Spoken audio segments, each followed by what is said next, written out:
Welcome to On the Table with Ashley Gould, a podcast where I explore ways in which we can lead more fulfilling lives and amplify human connection by communicating with less judgment and more respect.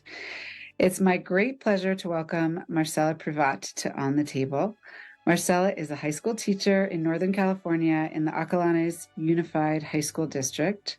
She earned her bachelor's degree in Latin American Studies from the University of California at Berkeley and her teaching credentials in Spanish, English, and history.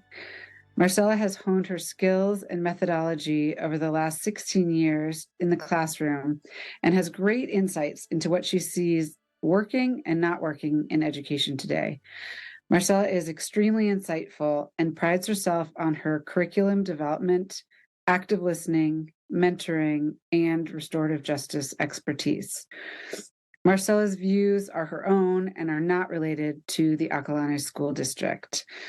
Marcela is also my amazing sister-in-law, a devoted mother, daughter, and wife, and being the only daughter in my husband's family, I suspect honed her amazing facilitation skills being surrounded by her 4 brothers growing up. Thank you for joining me today, Marcela, and welcome. Thank you for having me, Ashley. Thanks for the introduction. So I like to just get started to getting to know you a little bit. So can you tell us where you grew up and what kind of kid you were?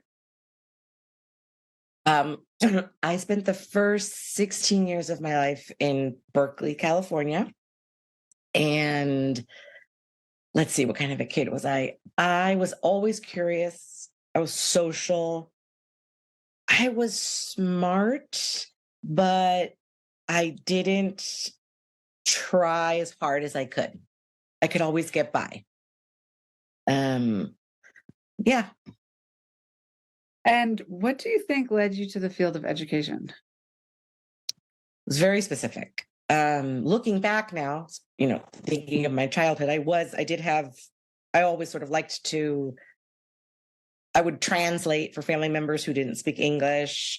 I would try to present things in ways to make it easier for different people to understand. And there was a maternal instinct to want to sort of care for people. So I think my mom told me that that in preschool they used to call me Mother Hen. And so looking back, it's very fitting, but I knew exactly when I wanted to become a teacher. It was in 2007 when I was working part-time in an office at a high school. And I was also planning to go to law school, and I had been working full-time at an immigration and criminal defense law firm in El Cerrito, California. And their business was struggling a little bit, so they actually laid me off and reduced my hours. And so to supplement my income, I got a job at a high school, and I started talking to kids as they came into the office, helping them problem solve, helping them approach their teachers. And I was asked by the principal if I wanted to become a teaching assistant.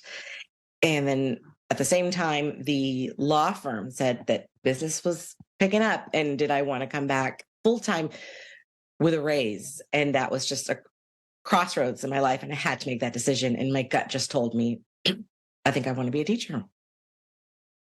I don't know if I ever heard that story. I love it. And actually, we should mention that you are bilingual and that your mother and my mother-in-law is Peruvian. So I do think, I don't know if that was part of what led you to education per se, but I do think like this ability and desire to like help translate and help people maybe did have some connection to getting into education. I don't know if you've ever thought about that. I do. I think from a young age, I had to meet people where they were as far as 2 things. I think culturally, their understanding of the United States, and little things like leaving the house with your hair wet is perfectly acceptable in this country, frowned upon by my mother's family. And yes, the translating, kind of knowing exactly, I also wanted people's English to grow. So there's a fine line between, making someone dependent on you for translating and then also facilitating their language growth. Yeah. Amazing. Well, we have a lot of things to talk about as it relates to education. The first question I'm going to ask you, which is kind of a hard one, but how has the role of the school in students' lives changed over the years, especially in the aftermath of COVID-19? I think, I'll address the first part, the, separate from COVID. I think when I was growing up in the 80s and 90s, especially coming from a family where education was highly valued, in my mom's middle class family in Peru, and on my father's side, I was the first person to go to college. He worked in construction, and my grandfather was in the Air Force. So education was sort of the means to a better life. There was this expectation you go to college and you're going to, leave and be successful and a lawyer, a doctor. And I don't think kids necessarily see things that way anymore. I think education is not necessarily their only option to becoming successful. I think people see social media influencers, they see very successful people who have dropped out of college. So I think that sort of buy-in for education being the only means to success within, certain careers is not, it's hard to get that buy-in from students, especially talk about college debt and people thinking, wow, if my options are, small liberal arts colleges and I'm going to go into debt, is that really in my best interest? So that sort of mindset has shifted in my experience. And COVID, I think, if you're asking how COVID changed the role of education in students' lives, I think there's a silver lining with COVID. COVID was awful in many ways, the pandemic, the lockdown, the isolation, the toll it took on our communities. However, COVID made me a better teacher, hands down. And it is because two things. One, I became much stronger in my technology skills overnight. I mean, it was sink or swim. You had to learn to step outside of your comfort zone as a teacher. I had to record myself. I had to, I was under a microscope. I'm teaching and kids in their living room, their families listening to me. I had limited time with students. So it made me grow in that regard with technology and how to use technology efficiently with students, how it could be a tool for them. But more importantly, what the pandemic did was it made everybody rethink what we were doing. And in my school, I was teaching at Piedmont Middle School at the time. We sort of fell into two camps as teachers. One group was just nervous, like, how on earth am I going to do everything that I need to do that I normally do in the classroom? How am I going to do this within the confines of distance learning? The other group, which I think is the group that I belong to, is, okay, what are the things I can let go of? What are the essential learning outcomes for my students? And it made me stop and think, do I need this worksheet? Do I need this activity? What is the goal for my students? And what can I do that's more meaningful to help them engage more? Because we were doing distance learning and you didn't have the affect where you can sort of gauge the vibe of the classroom, take a temperature check. We resorted to things like a thumbs up, writing a question in the chat box. And then the other piece is, are there multiple ways in which students can show that they've met this essential learning outcome? And you're not doing a presentation in class. How can you do a group project? It made me more creative as a teacher. It made me more deliberate as a teacher. And then I think it made me sort of, I think people they were confusing being deliberate and stripping down to just what they really want the kids to know with diluting curriculum. And I think that's a mistake. I think students, I think less is more sometimes. Mm-hmm. Well, let's actually move to the methodology that you use in your classroom, because we've talked about that. I think it's really wonderful and a little bit unique, probably.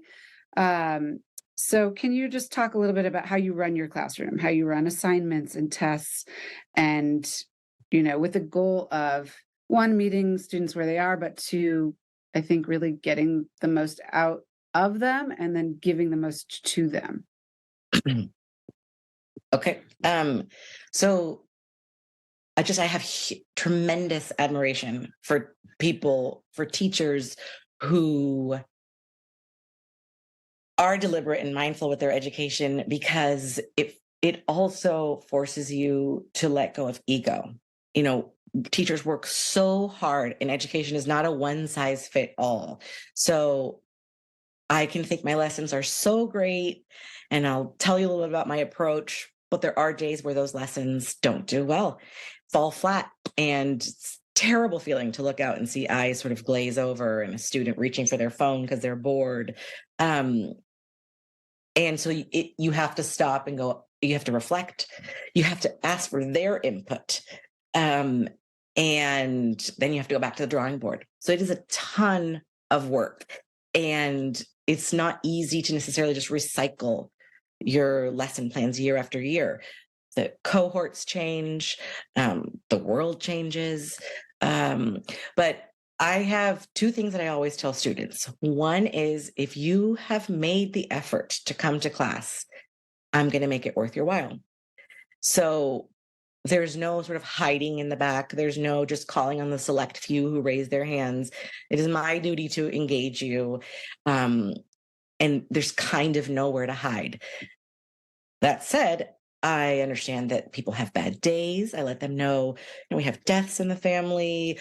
You can not feel well. You maybe had practice. You're in a fight with a friend, a girlfriend. So I allow students the opportunity to pass. And you would think perhaps students would be like, I'm just going to pass. That's not really the case. Having to say pass is acknowledging, at this moment, I don't have anything to say. But I don't think it feels good to always do that. I think it's nice for students to know they have an out. But in my experience, when you create an environment where participating is expected, they rise to the occasion. So that's one thing. And the other is, I have high expectations for my students, especially when it comes to writing. And to me, I first establish what are the different ways in which we write. We're not going to always write this 5-paragraph essay, but the importance of communicating effectively and the danger of communicating ineffectively. And I have them relate to this by talking about texting. I think it's just so part of their lives. And so, for example, it's very new territory for us as teachers with AI, like ChatGPT. And I tell students, I'm truly not in the business of being a detective. I didn't sign up to sort of like, aha, I caught you. I'm in the business of making you feel like you're growing and you're building a skill, and that feels good. And I also want you to believe that what you have to say is important, and that sometimes no one can say it the way you can say it. So I relate ChatGPT to a breakup text. Would you use ChatGPT to send a breakup text? Just plug it in and then just send it.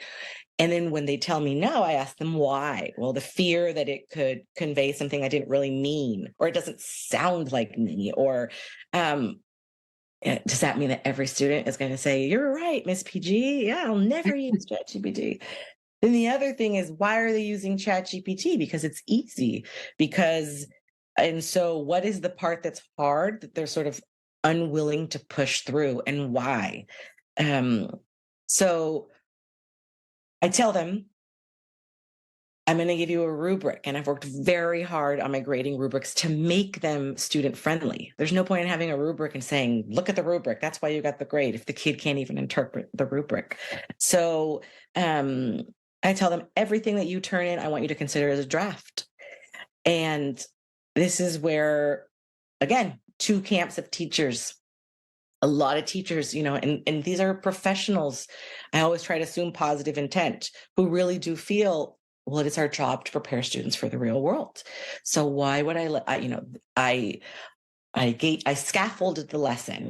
We worked on the thesis, we worked on the notes, we worked on the outline, and now you produce something and I grade it. And the notion that in the real world, there's no room for redos or retakes, I think is wrong.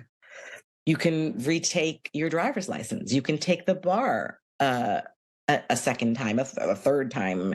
But also, where writing is in the real world, you have multiple, it's the best thing to have multiple eyes looking at something, to edit it, to put it to bed, to get feedback, to go back. And sometimes you don't change anything. And sometimes people give you advice where they think you should make changes, and you don't want to make those changes because you feel it compromises the integrity of what you want to say. So I tell them, I'm going to give you feedback and take it or leave it. You still want to stay true to what you're writing. So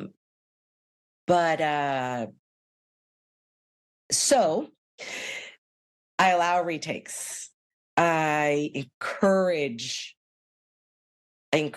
them to think of what they first submit as a draft. And it is a lot of work because as a teacher, it's not one and done.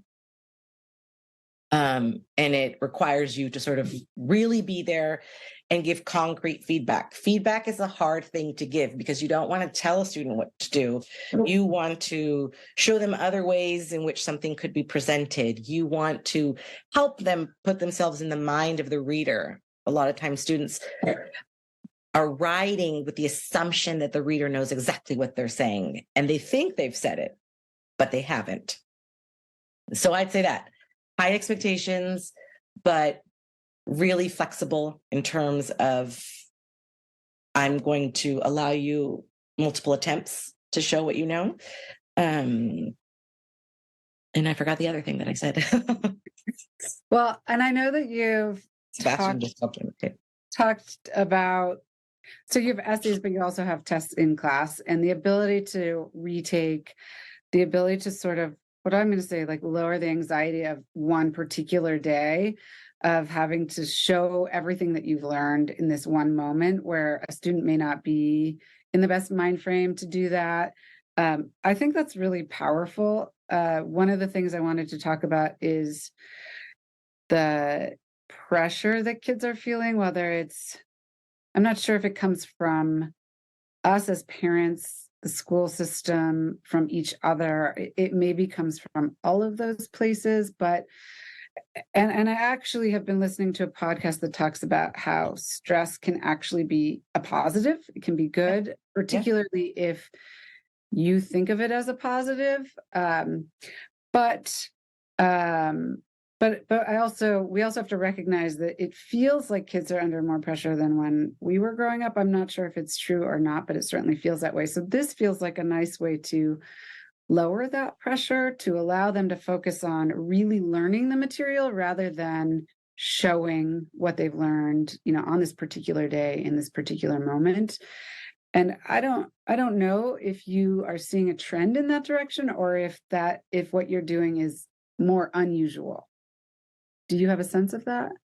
So I've been part of several committees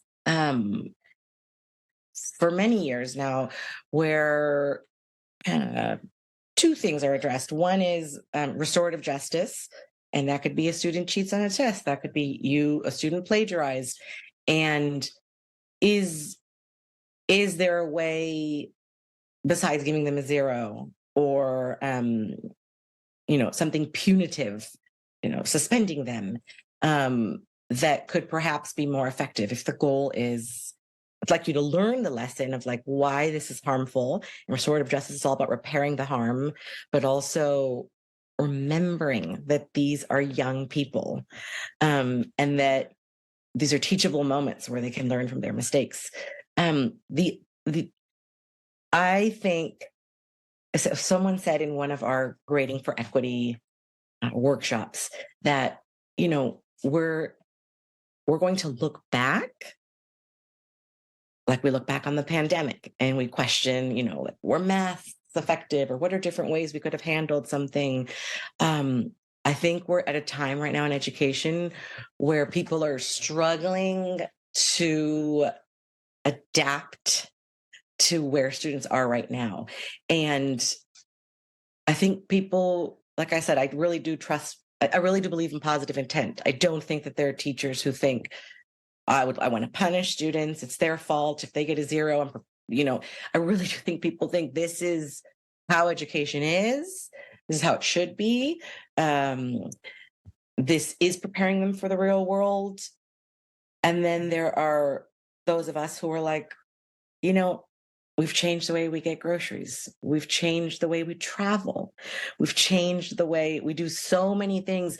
Why is it that education is sort of not evolving, I believe, at the rate that it should? And when you look at the history of education, education has not been compulsory for that long. And the way that education was designed, so many things were designed based on what felt right at the time, like the industrial age, like bells and time to shift and go to here and go to here and go to here. And you question, is it healthy for a kid to be sitting for most of the day? And what is it that we want them to learn? And are these really the things that we think are valuable for them to learn? So I think people are questioning it, especially grading. Many schools are changing their grading policies. And this is very contentious. There are people who truly feel one way, and I think there's a danger in thinking that there's sort of one way to do things. And I think what's sad is that reflecting on your teaching practice should be something that you do all the time. I think there are a lot of people who feel that being asked to reflect on their teaching practice and their grading practice and think, is there a better, more equitable way to do things, feels like an attack. So there's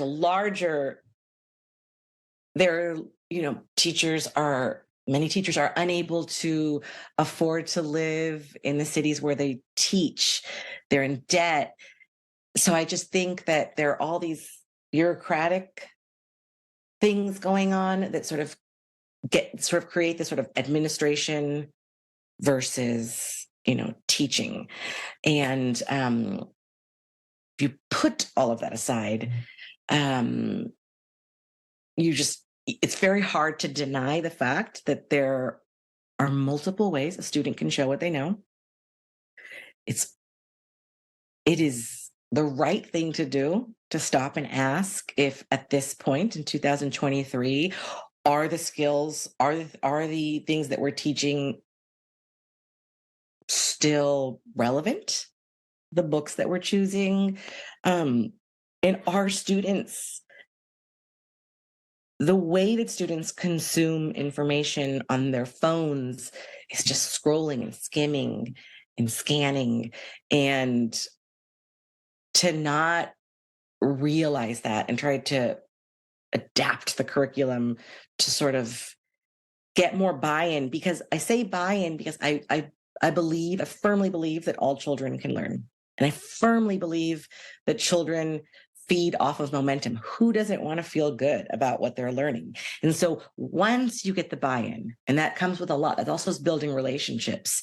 And, you know, you read out loud in class and you show them that sounded so intimidating when you read that paragraph 3 times in a row, but let's break that down. This is what the person's actually saying.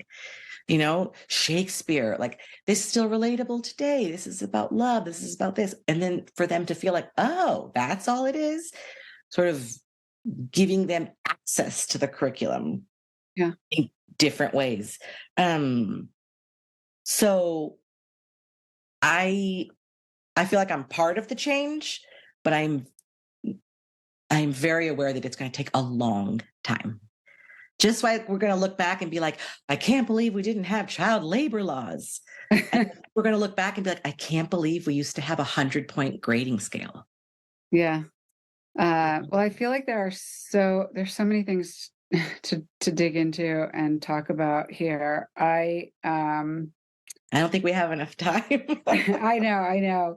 But we'll cover some of it. So I wanted to ask you 2 questions, and they're sort of all related. One is, what do you think the objective of a high school education is? And then the other is, what do you think your students feel the objective of a high school education is? And I asked that because I have, as you know, my boys are both in high school, and they have a lot more curiosity about why they need to do certain things. Like, why do I need to take Latin? Or why do I need to study so much science if I know I don't want to be a scientist?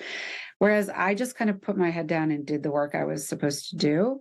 And I think that there's a value in them asking these questions. And I think some of it comes from, you had talked about, they see people being like social media influencers and making a living, and people don't have to go to college to have a successful life, which I believe is true. But I also, like you, still believe that education is critically important to our ability to think and problem solve and even decide what we want to do or be, or the change we want to make in the world.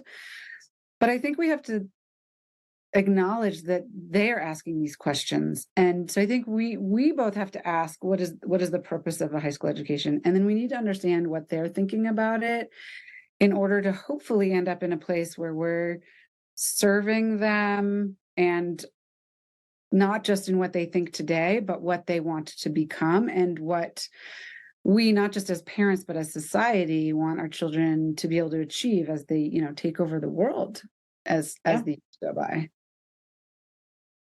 Excellent question. And you see, there's so many layers to education. And one of the things that came up as you were asking me that question was sort of mobility within a society, socioeconomic mobility, cultural. And I tell my students that, we look back in history and you were sort of born into a culture. There still is generational wealth. And, there's not the notion of meritocracy, pulling yourself up by your bootstraps. It's sort of unfair to apply that concept to students, to people, when there are so many factors, racism, disabilities. However, I think a romantic notion of education, which I feel, at the heart of it, this is really what it should be, is allowing you 2 things. One, mobility, upward mobility. You're not necessarily born a farmer and you're a farmer. You're born a baker. You're born whatever, a lawyer.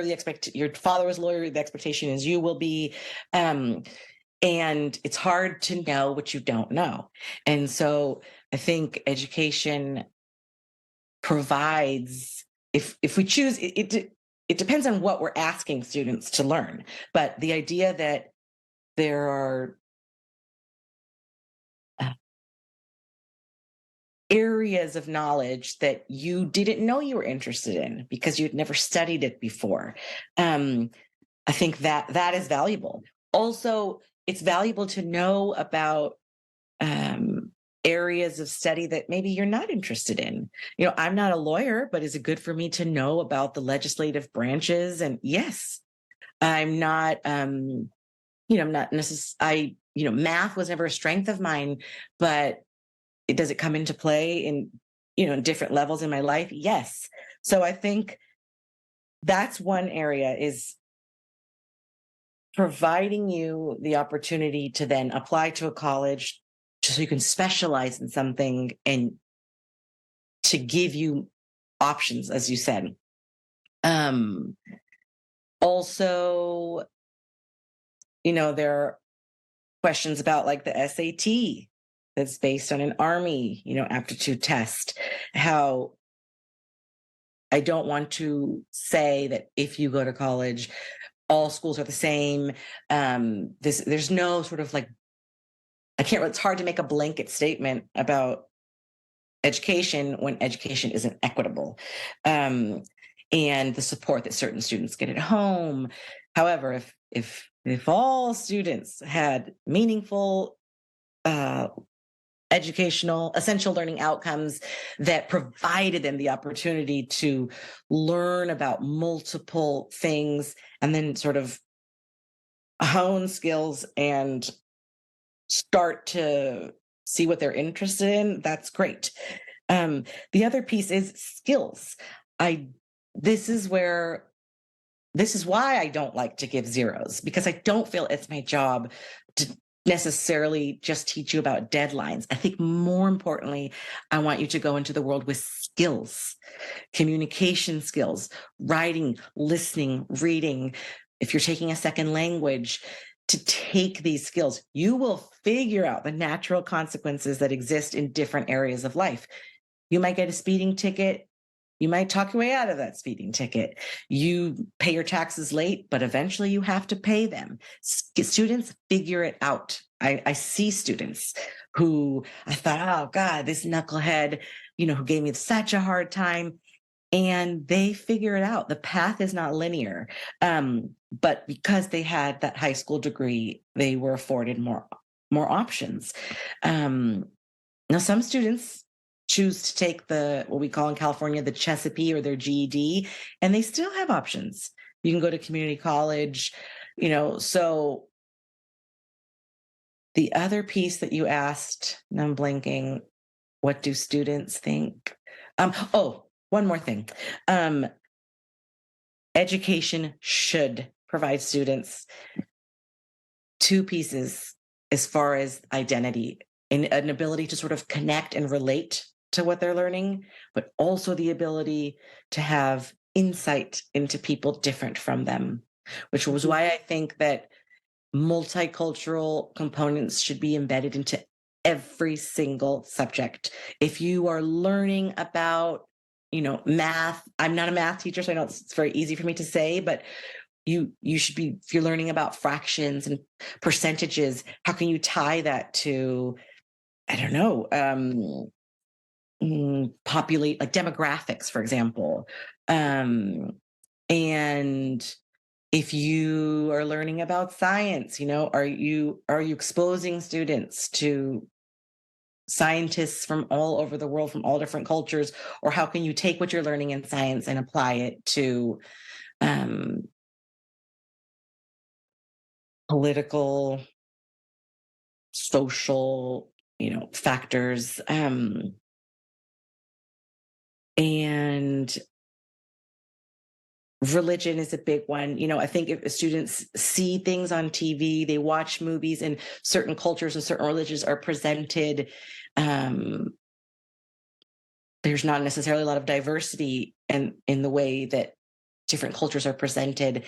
And it's nice to have different lenses.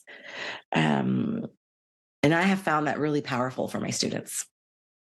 We read a book last year called Educated, about a woman who grows up in a sort of extremist Mormon, off the grid family in Idaho.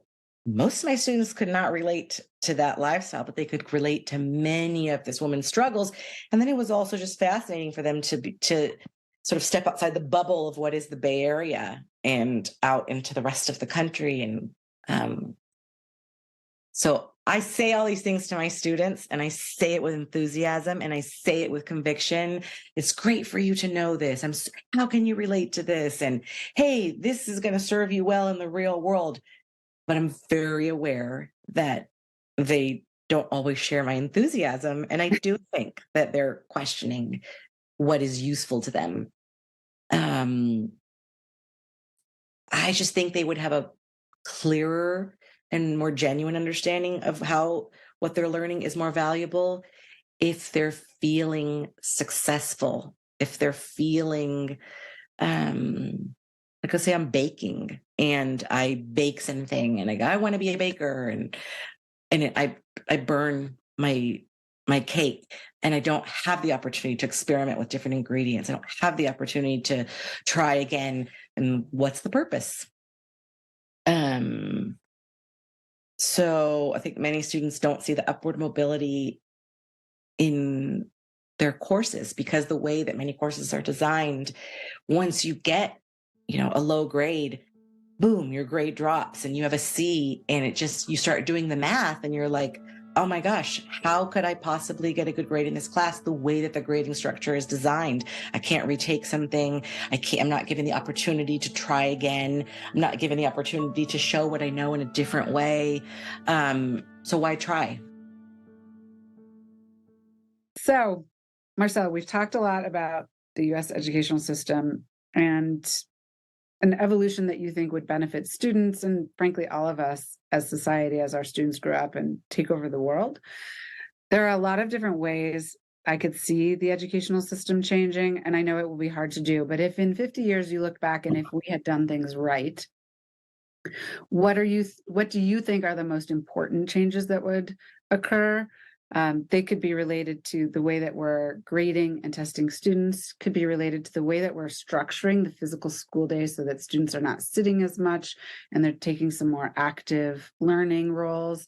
It could also be that they have more choice in what they're taking, so that if they really are not interested in language or science, that after some minimal baseline, like maybe 1 year, that they have more flexibility, like in college, so that maybe they have more interest in the subjects they're taking. So I'm just interested in your thoughts with all of the time that you've spent in the system and thinking about it. So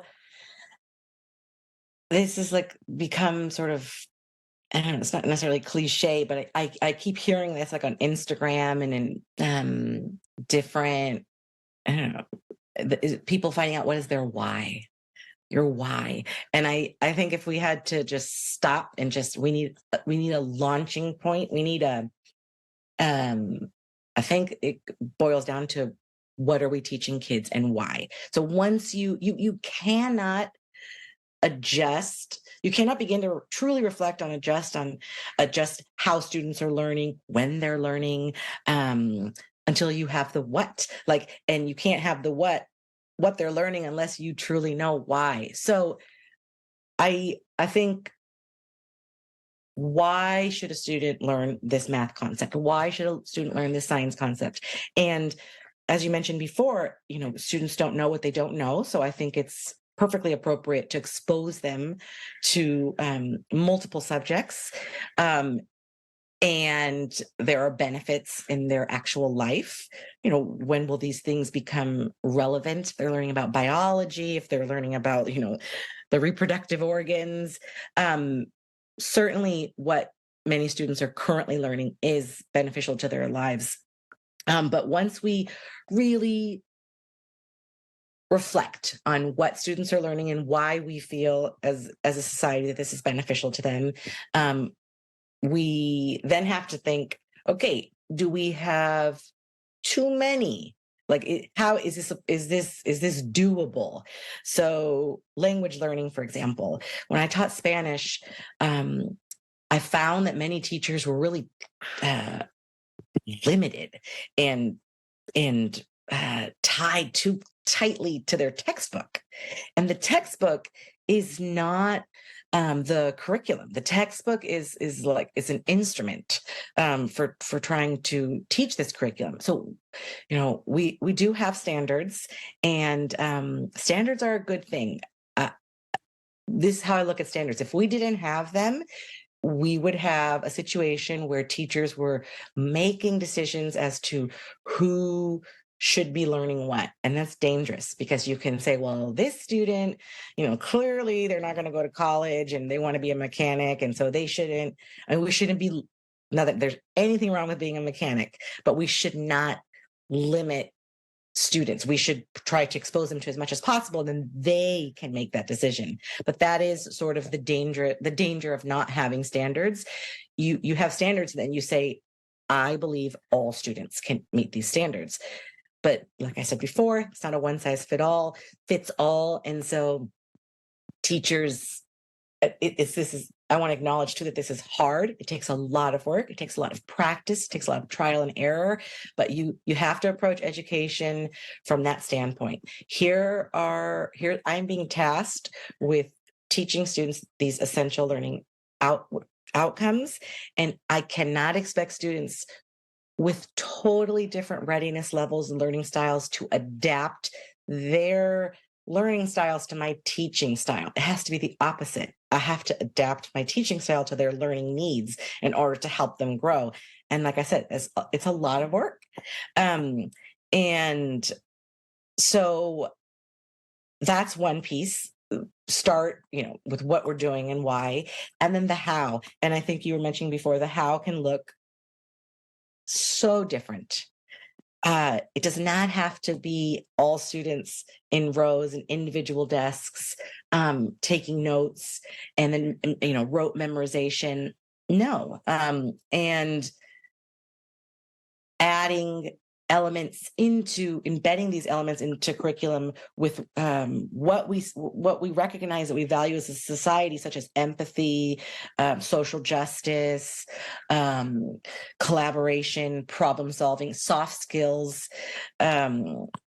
So finding ways to, when you do that, I think what you do is you create a more equitable classroom, because you're going to have different opportunities for students to shine and to lead. So I tell students, hey, if you're very good at art, this is going to be a great project for you. If you're not, I'm going to ask you to step outside of your comfort zone a little bit, which encourages growth.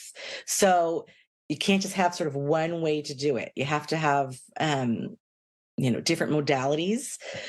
So with learning the language, for example, when I looked at those content standards, nowhere does it say you must do all 12 chapters of this textbook in every single, worksheet. It said things. It was a language learning continuum, and it's for all languages. So for example, I will say, like at level 1, students will, you always want to come from that point. What will students be able to do by the end of this? And if you keep that tight, it helps you not to digress that much as a teacher and to really stay true. Like, do I have to say this right now? Do I have to have students do this to help them meet this particular goal? So in level 1, it might say students will learn how to, students will be able to effectively greet someone and discuss where they're from and their likes and dislikes. Boom. So how many likes and dislikes should they be able to say in Spanish to show that they've met that goal? How many greetings? And it doesn't say that. So I tell myself realistically, are these students really going to remember these like 60-word vocab quizzes? If I had to plop them, I just think real world, if I had to plop them into a remote village in Guatemala, I want them to know, hola, adios, de donde eres. So focus on that and have them know that really well, and become more confident in their pronunciation. So sort of what's guiding your practice? Yeah. So a lot of what you're talking about is teaching skills and open-mindedness, frankly. It's actually a little bit less focused on sort of the actual curriculum or the way we're teaching, the way the day is set up or that sort of a thing. What you're talking about is, I think, very difficult because it requires every teacher to do the kind of introspection that you do. Do you think that there are, and I know that there's ongoing education for teachers, but I don't know how widely available it is or how much it varies in quality.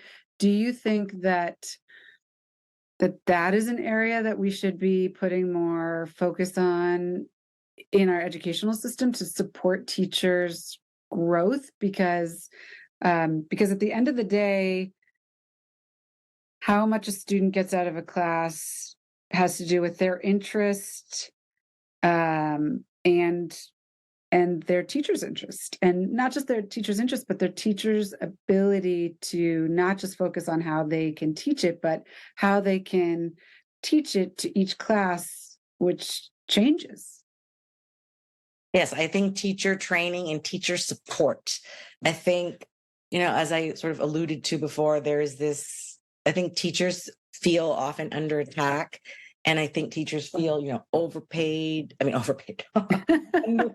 overworked. And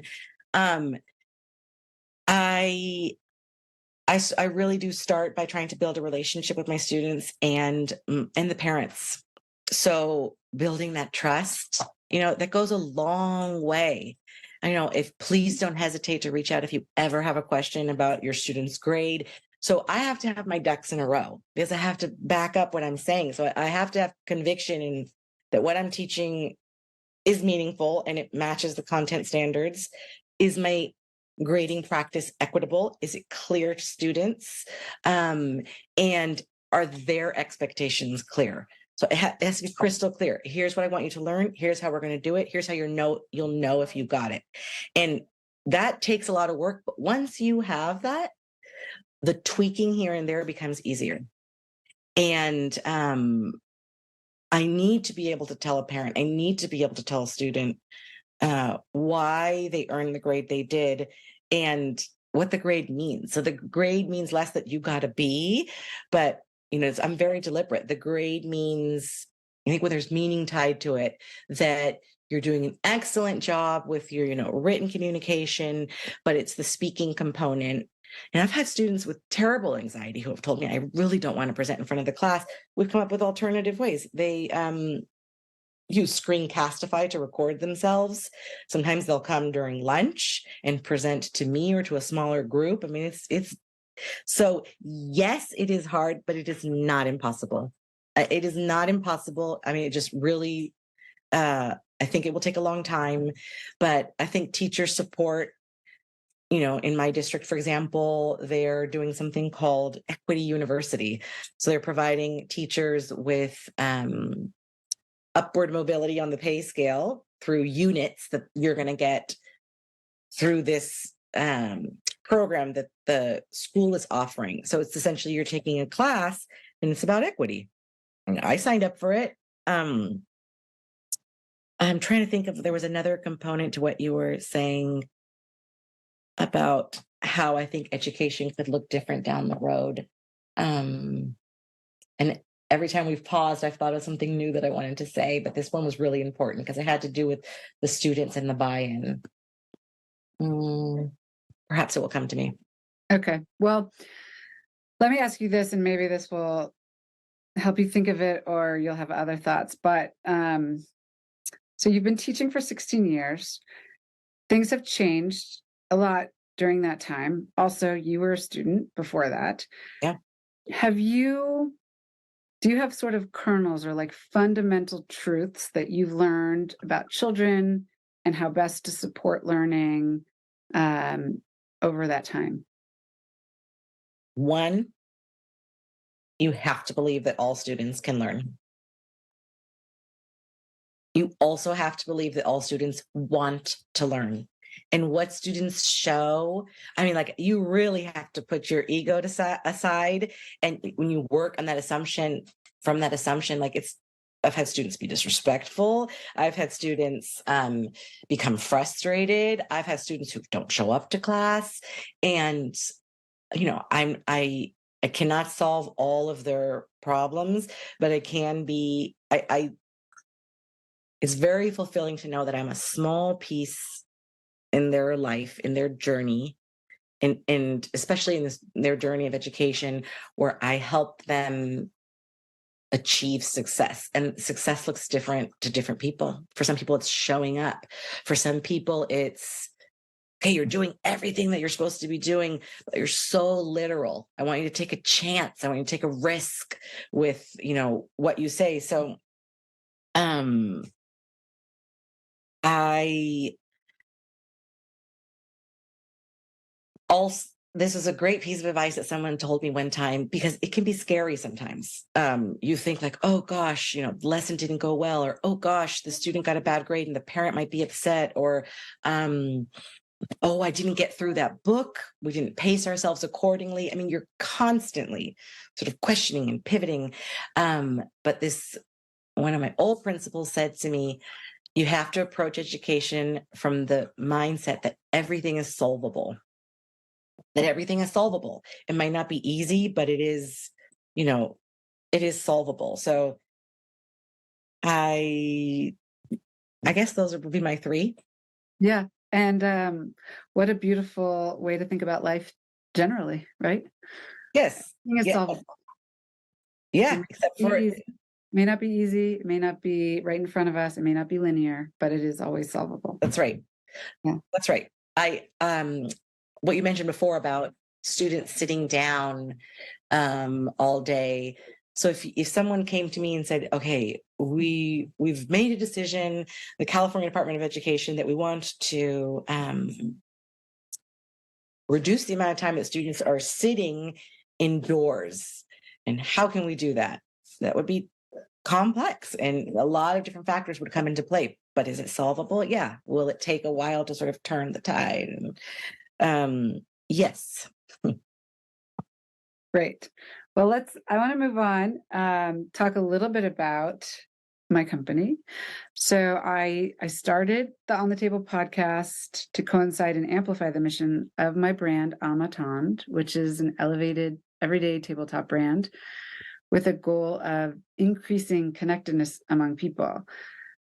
Each week we send our guests a product from our current collection, and Marcela, we sent you 2 of our blue ceramic mugs. Drinking out of one right now. These are actually hand thrown in Utah. We also sent my current favorite bedtime tea, our strawberry rhubarb jam, and an amazing Italian chocolate bar. So in the products that we are designing, and in what you've received, the item that we designed was the ceramic mug. We focus on 3 areas: how an object is made, how it looks, and how it functions. On the mug, we spent a lot of time on the mug shape, both the amount of liquid the mug holds, and we ended up with comfortably 12 ounces and up to 14 ounces.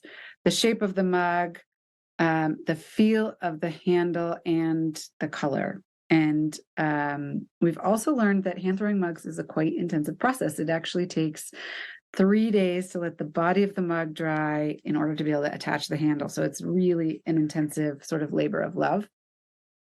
I love the shape that we ended up with, and that you can put these in the dishwasher and the microwave without the handle getting hot. And because they're hand thrown, no 2 mugs are exactly alike. And I'm not sure if you noticed that, but that's another thing that we love about them.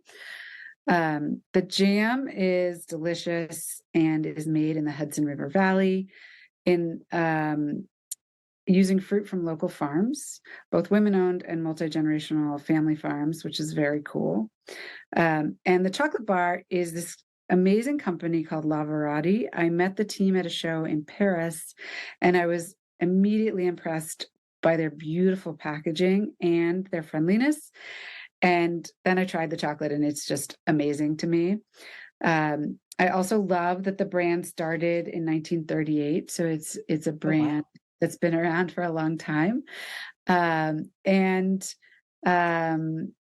Lavorati started the shop in the COVID pandemic, when the brand was struggling.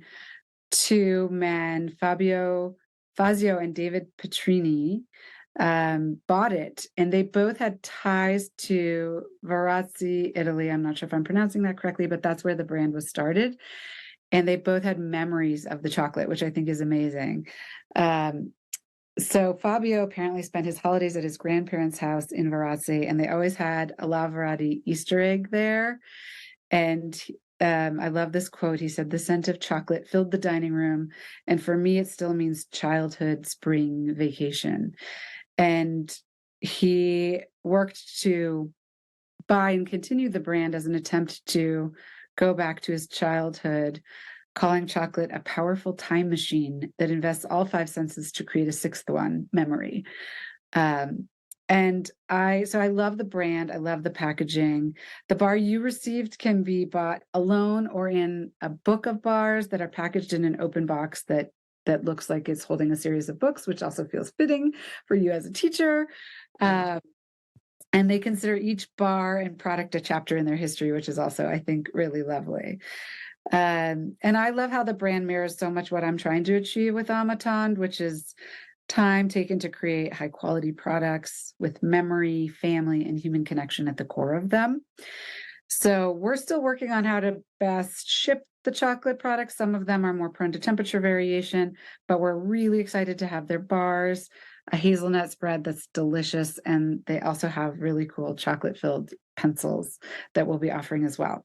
So I'd love any feedback that you have on the products that you've received so far, and I know you haven't had them so long, so we can also follow up and add in the show notes any comments you have. We are looking for your honest feedback because we're designing a lot of our own products, gives us the opportunity to change design as well. So we're really looking forward to feedback. Now? Any feedback you have now, but we can also, I'll also, any feedback you give me later, I'll just put in the show notes. I guess the one I can speak to the most is the mug. And I absolutely love it because, well, first of all, I really like the color. This like cerulean blue. I'm not exactly sure what it is. I like the feel. It's sort of it's textured just enough that really reminds you that it's made by hand. I think it holds the perfect amount of liquid. I'm somebody who I actually will take that mug to my classroom. I don't take a tumbler with a top. I'll take that. I'll sip it in the car. I have a microwave in my classroom. My students will see me. I might even heat it up. This is so gross, like twice. So the fact that it's microwavable is huge. And the fact that it is dishwasher safe. That's just, I'm 43 years old. And as I've gotten older, I like quality, but I also just I'm not buying a sweater that has to be dry cleaned. I just can't. I don't have the time for it. And to be able to have something that's nice, but it's also functional is a big deal. Well, it's a huge focus for the brand. I talk a lot about how I had, when I got married to your brother, we got all of these beautiful gifts, china and crystal and silver, and I never use them because it's just too much work. So one of the focuses for our products is that they're highly practical, beautiful, and highly practical. So love that. I also like supporting small businesses. Small businesses, women-owned businesses. What you said at the very beginning reminded me of what I wanted to say. Oh, good. Okay, so you talked about building this brand in an effort to also create a sense of connectedness. And that when you were mentioning, like, what are sort of some of the things that the fundamental truths I've learned about education, I think I mentioned 3. I'm going to add another one, and that is the importance of relationships with teachers and their colleagues, teachers and administration, teachers and parents, but most importantly, teachers and students, and even more important than that, the connection between students. And some of the best advice I got when I was teaching middle school was spend a month establishing your routine, even if you have to sacrifice a little bit of the curriculum to go over, where the markers go and what day do we turn this in. You have to really ingrain that in students' brains, and then it becomes second nature. So you're not saying that's not where that goes, or so. But what I was never told, which just started to become more intuitive, was take a month or so to build connections in your classroom. So sometimes they come in, and I'm not talking about English. I'm talking about, I start with really simple questions to sort of get people feeling comfortable. Like, everybody go around and say what you had for breakfast. If you didn't eat breakfast or you want to pass, you can pass.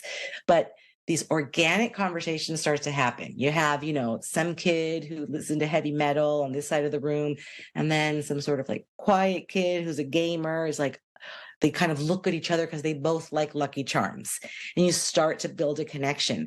And I think we forget that. We have this thing called think, pair, share. You think about something, you pair with someone, and you share out loud.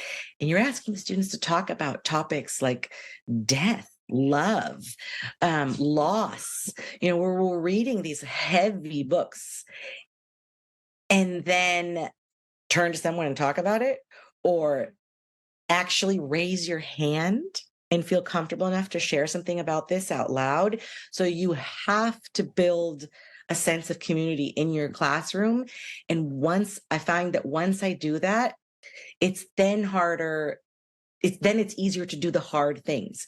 You mentioned before, we can't, is it a good thing to eliminate stress from students' lives? No, we can reduce the stress by not piling on homework that has been proven ineffective, but teaching them to cope with stress is even better. So if you are a reluctant speaker, or you're like, I want to raise my hand and say this, but I'm not sure if this is the answer, like, I applaud that in my class. I shout it out. I encourage it. When someone is having a side conversation, I could be like, shh, but I try to be very deliberate and, hey, if this is really important, you two can step outside, but I just want to make sure that Ashley, for example, has your full attention because she's saying something pretty important, or you might have a follow-up question. So that sense of community then makes doing the harder things easier. It also makes it easier to have hard conversations. It's a hard conversation to have with someone when you say, hey, I noticed you haven't been to class lately. Why should they trust me? If I can say something like, hey, you don't have to tell me. I just want you to know I'm here for you. A lot of the assignments are online, but, or you think they may have plagiarized something, to have, you will have hard conversations. Things will be hard, but when there is that sense of community and connectedness and trust, I think my students trust that I have their best interest in mind. And I have had to do some hard things and be the bad guy. Yeah. But I always tell them, I hold you to a high standard, but I'm also here to support you. Okay, that's it's so, thank you for sharing that. And it is so fundamental to what I'm trying to do with Amatond, which is, we need to be able to have hard conversations. It's harder to have hard conversations if you don't have a sense of like community and trust, right, and connectedness. And so it may sound silly that objects can help with that, but I believe that they can. And that if you, for example, are sharing food together and you have these beautiful objects you're using that are comforting and comfortable, it just makes it easier to have more real conversation. And we shouldn't shy away from that. And we'll also be, and that's part of the reason I want to do this podcast, to be able to talk about, give people ideas for how to then have those conversations. I think there's a lot that people can learn from this episode, not just about education in our children, but also, frankly, about ourselves and how to relate to other people more. And that is fundamentally the goal of what I'm trying to do. So thank you so much. In every episode, I ask guests 5 questions to round out our discussion. And so let's just start. So the first question is, very similar to what we were just talking about. As we explore in my brand, Amatand, objects can hold a lot of meaning for us. They can tie us to the past, enable us to enjoy the present moment more, which is where I'm really focused with the brand, and even take us into the future. Can you share an object from your life, whether you still have it or not, that holds a lot of meaning for you, and tell us why? Photographs hold a lot of meaning for me. I recently had to collect photos for my father's funeral, and at first it proved very painful. But I would kept getting texts from people that were deviating from the normal sorry for your loss, and kind of had these really cool ways of expressing their, feeling bad that I lost someone. And somebody said, may your father's memory be a blessing. And so the pictures reminded me of that. So all my pictures. And they really can take us to the past. I was actually, as you know, we're going to be moving soon. So I've been like decluttering Yeah. and going through boxes of old things, and going through old pictures is so incredibly moving, and can also be quite emotional, Yeah. and remind us of how quickly time passes and how we should, savor every moment we can. Thank you for sharing that. Next question. Can you share a favorite tradition with us? It could be something from when you were a child, or something you do with your children today, or anything in between. Could revolve around a recipe from your family or a place you go. Let us know why you chose whatever that tradition is. So my daughter Isabella and I used to have this thing called a mother-daughter day, and it was like a personal day that we would do. I don't know, maybe like once a year. I wouldn't go to work, she wouldn't go to school, and we would sort of go out to eat, go to the movies, just go to a park, go to a museum. And I don't know how, I think she came up with that name, and now here I am years later. She's 21 and my son is 8. And so we have continued with Mother Sundays. And it's not always a school day, but it usually feels sort of like unexpected. It's like maybe we go out to dinner after school, something that we don't normally do. And it's sort of this deliberate one-on-one time with my kid. And I treasure those moments. I love it. I think I need to start that. Okay, another question. Are you in a phase in your life where you enjoy entertaining in your home? Why or why not? Ah, so I would like to be, but I haven't been in a position in homes being rented and moving in a while, and I actually really do miss it. And speaking of functional items, it's been very hard for my mother to choose what's important and what's not. And we now have half the space she used to have in her home. We live together. And so you really have to stop and go, is this meaningful to me? Why? Is this functional? The functionality piece really becomes important as you get older, but you still want, nice things. Sometimes something seems functional, but it's not well made and then it doesn't last. So Yeah. I've found myself sort of wanting to entertain and wanting everything to be like nice looking, but also like not a lot of fuss. A lot of people have kids. So yes, I'm getting there.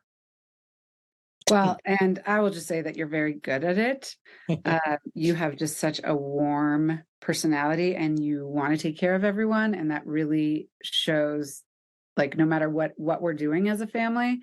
And one of the things that, I want to talk more about with the brand and the podcast is everything doesn't have to be homemade. Everything doesn't have to be Yeah. perfect. It's really about spending the time together Yes. and connecting as humans, and not, it's great to have beautiful things, and you can get your beautiful things through Amatand, but but the most important thing is just doing it, right? And taking the time. So one of the reasons I like to ask this question is to try to see if I can figure out what the friction is to solve it and Right. help people solve that friction. So thanks for that.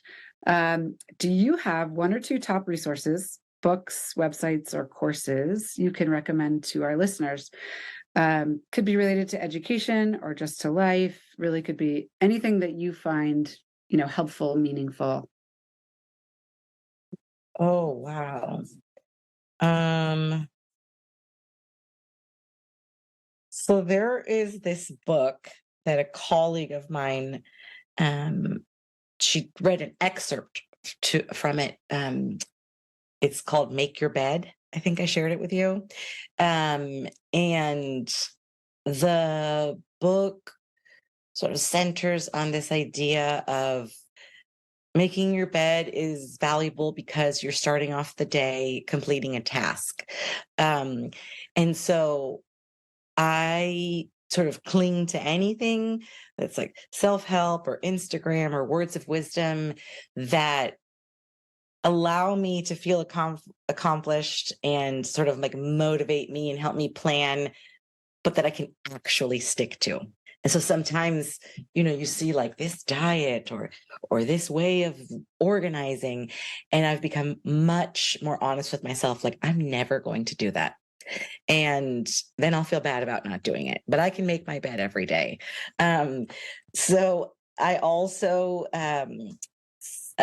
another friend told me that, they want to meditate, they want to eat better, they want to start their mornings off more productive. So they have all these things in their mind that they want to do, but they say that they won't allow themselves to do it. Have that tea, have that coffee, watch that show until they've sat and meditated for 5 minutes. And so all those little nuggets that I get from friends or from Instagram that are easy, but that benefit me. So I don't have one specific book. I just have lots of little nuggets. No, that's great. And this last one, you might have given us a little bit of this, but what do you do for yourself? Do you have a practice, a focus, a habit, or a daily routine that you adhere to that contributes to your success or your well-being? Ooh, I need downtime, but I've also tried I think the caretaking piece and the one to care for other people at some point became um unmanageable. I had to take, some time off of work when my dad was really sick and it was the heart of the pandemic. And then you find yourself, especially with our generation, where you're like, well, I have these obligations and I enjoy being with family, but I also want to take care of myself and this, the term self-care. So I was sort of, I really came to the realization like both things can be true. So I need self-care, but sometimes what I was finding was the self-care was letting go of feeling like I'm doing something because I have to and recognizing I actually enjoy this. Like I used to think, gosh, I'm saying no too much. People say, oh, you want to go out for a drink or, oh, we're having this get together. And honestly, sometimes I'm like, that's the last thing I want to do. I actually just want to be with my family. I actually just want to have dinner with my family and cook something nice. And it felt like that wasn't self-care. So it was like this where self-care actually met like real life and being okay with that. And then it made even work. I feel good about myself when I've had a breakthrough with a student, when I've had a good lesson. I actually was just having this conversation where I have an open door policy in my classroom and I let students eat in there. And for some of these students, they don't really feel comfortable eating somewhere else. And I'm still working. I grew up with four brothers. When I was in college, I loved to be at a busy cafe. So I can completely just have these kids sitting there eating. I have Scrabble for them. I have Legos. Sometimes can you put on a show on Netflix? And I'm still working. And I think a lot of my colleagues were like, wow, and boundaries. And I actually would never do that if I wasn't able to sort of compartmentalize and it was infringing on my emotional mental health. But the opposite happens. It actually feels really nice to know that I'm providing a safe space for them at lunch. But if I really am being honest here, I like to shop. So retail therapy is definitely up there on the list of self-care. Well, perfect. Thank you so much for joining us. It was so wonderful and fun to talk with you. Thanks, Ashley, for having me.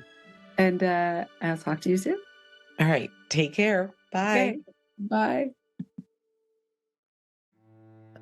Thanks for joining On the Table with Ashley, where we'll meet individuals with thought-provoking perspectives from their varied life experiences and professions. On the Table will cover any topic you or I can put on the table with the goal of increasing curiosity, respect, and understanding while decreasing judgment, even when the issues discussed have sharp and contrasting viewpoints. On the Table also bridges to my company, Attend, which has started with the goal of helping people connect more meaningfully through straightforward, skillfully made, bespoke home goods.